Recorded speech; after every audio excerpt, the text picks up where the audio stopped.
ఇది రామాయణంలోనే అత్యంత అద్భుతమైన పారాయణయోగ్యమైన సుందరకాండ ఘట్టానికి నాంది. సముద్రతీరంలో మౌనంగా ఉన్న హనుమంతుడికి జాంబవంతుడు అతని దివ్యశక్తులను గుర్తుచేస్తాడు.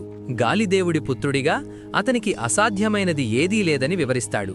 ఒక్కసారిగా హనుమంతుడు తన శరీరాన్ని పర్వతమంత ఎత్తుకు పెంచి విశ్వరూపాన్ని ప్రదర్శిస్తాడు. మహేంద్ర పర్వతంపై నిలబడి లంకవైపు దూకడానికి సిద్ధమవుతాడు. రామబాణంలా నేను లంకకు వెళతాను అని గర్జిస్తూ హనుమంతుడు ఆకాశంలోకి ఎగురుతాడు. ఆయన వేగానికి సముద్రం అల్లకల్లోలమవుతుంది.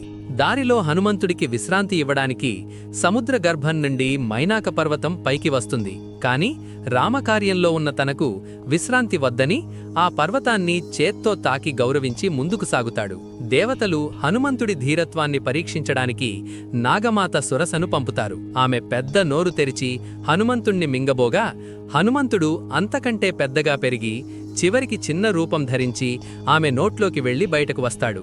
ఆపై నీడను పట్టిలాగే సింహిక అనే రాక్షసిని సంహరించి అప్రతిహతంగా ముందుకు సాగుతాడు.